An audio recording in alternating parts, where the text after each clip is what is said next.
A decade after U.S. personnel in Cuba began reporting unexplained neurological incidents, Havana syndrome victims are arguing that the Trump administration now has vast leverage over the Cuban government to try to get to the bottom of what happened. Retired CIA officer and MS Now national security and intelligence analyst Mark Polymeropoulos, who himself is a Havana syndrome victim, tells MS Now, quote, "There is an enormous opportunity here for the Cubans to come clean." He goes on to say this would be an ideal chance to show their seriousness and that they are interested in improving relations with the U.S. It's a perfect test. And Mark joins us now. Of course, we've heard from President Trump repeatedly about pressuring Cuba, that Cuba is going to be next, whatever that means in terms of whether that's a military campaign or more economic pressure. Certainly, that is where the president is turning his eyes in the near future. So, Mark, you see that as an opportunity. Tell us what sort of things the Trump administration could be doing to get to the bottom of this mystery. Thanks, Jonathan. And I think it's really important that Marco Rubio is involved. Of course, the Secretary of State, he's the National Security Advisor as well. He's integral in this Cuba policy, but don't forget he was also vice chairman of the Senate Select Committee on Intelligence. So he knows this issue very well. He knows what happened to our personnel in 2016 at the U.S. Embassy in Havana. You know, I've testified in front of him, in front of SISI, that's what we call the Senate Select Committee, back in 2021, and he was extraordinary in the interest he took in this. He actually gave me and some other survivors a hug afterwards. So we see him as a champion of this issue, and now he's actually directly in front of the Cuban regime. What an opportunity. And if you want to see any kind of rapprochement, it's very simple that they have to come clean, whether it was rogue elements of the Cuban government, whether it was an assistance from the Russians. There is no one more well-versed on the intelligence picture and on what occurred. And so Rubio so far has not been apparently active on this issue. We would like him to be. So, and again, it would be just a tremendous test if there could be any kind of breakthrough in relations from the Cuban side. Let's see what he does. But that's why we're calling for him to do this. He is the perfect person. He's been a champion of ours. But so far, nothing has happened.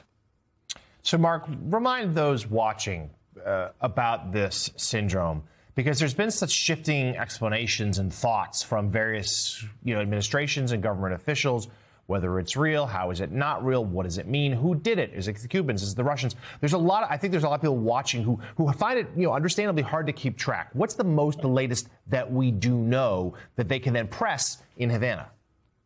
So there's been some extraordinary media reporting on this, thanks to David Rohde in this piece here, but 60 Minutes has done 6 separate episodes. They won an Emmy for this on what has occurred and other outlets as well. And in essence, there's really no debate anymore. I mean, there is some type of foreign adversary who has conducted these type of attacks against Americans. The intelligence apparently is there. The intelligence community has kind of stuck its head in the sand on this. But if you talk to Jim Himes, the ranking member on House Committee, or Rick Crawford on the Republican side, they both agree that this is actually real. And so something occurred. It's just the notion of getting to the bottom of it.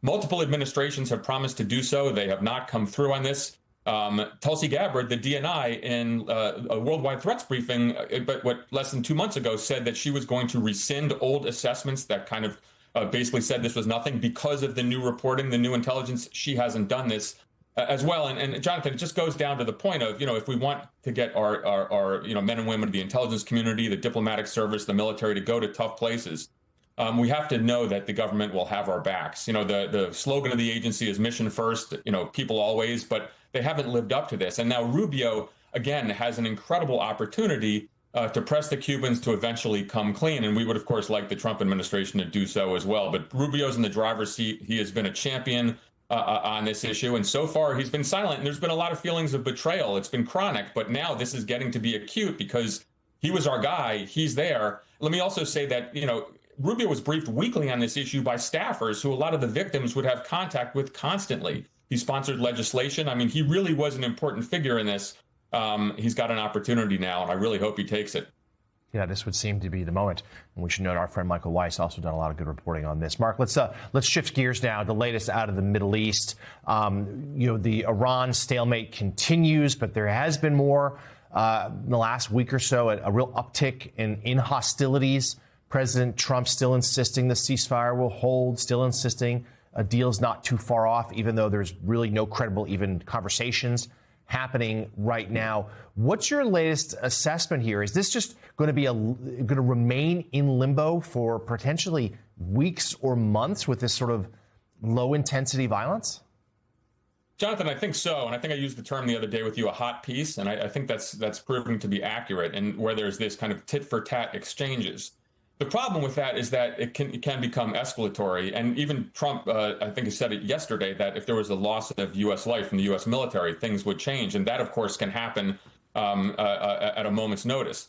But, both sides don't seem to want to come back to a return to full out armed conflict. But at the same time, a deal that would, in essence, settle this is going to involve some type of sanctions relief. That's the Iranians' chief number one goal in this. And if Trump does this, he's going to be subject to really withering criticism from the right that he's essentially doing another Obama deal. So he seems reluctant to do this. And so we're in this pattern in which nothing really is moving diplomatically. And we're going to, again, continue this idea of a hot peace. It's dangerous. It certainly doesn't result in, for example, any kind of progress on the Iranian nuclear program, which is absolutely critical. But I don't see this getting solved anytime soon.